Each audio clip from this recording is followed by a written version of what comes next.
Peruvians about this movie? Oh, well, I really hope you enjoy the film. Paddington is certainly London's favourite Peruvian, so he's very close to our hearts, and I hope that you recognise some of Peru in him. That's a story that we really don't know. No, I know that, but I hope the film will change that. He's a fabulous export.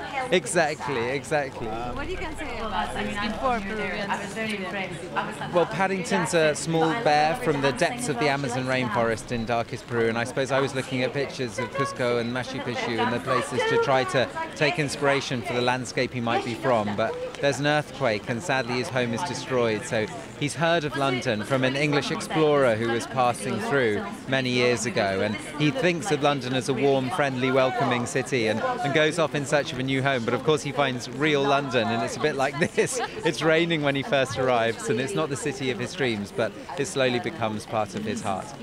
Paul, you've created a fantastic family film, I think. Were you ever apprehensive about approaching such a project? Definitely. I mean, you have your duffel coat on today, and I think Paddington means a lot to a lot of people. I grew up with the Filmfare animations, and he was very dear to my heart, and vast numbers of people who've grown up with it, and of course Michael Bond, the wonderful creator who's been writing Paddington stories for 56 years. So it was very important to try to stay true to the spirit of those things and not do something that people would not recognise or felt spoilt that memories. And what was Michael's involvement with the film? Was he on set regularly? He came down to set quite a lot, and we talked a lot about the script. He was much more involved there.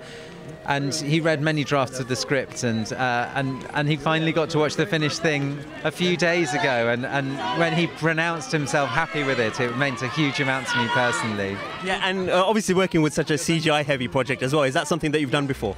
I've done lots of sort of stop frame animation before and sort of hand-drawn stuff. It was my first toe dipping in the CGI water, and we were so lucky to have David Heyman, our wonderful producer, who's been through it all with Gravity and the Harry Potter films, to understand the process, and he really guided me through that. And Frame Store, this extraordinary visual effects house, made such a beautiful bear, and I'm very proud of them.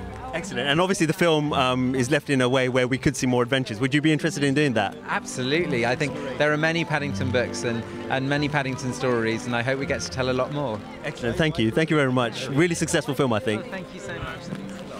Ladies and gentlemen, you're watching Hey You Guys! Hey You Guys, huh? Hey You Guys. Is that from the Goonies? It is indeed, yeah. Nice.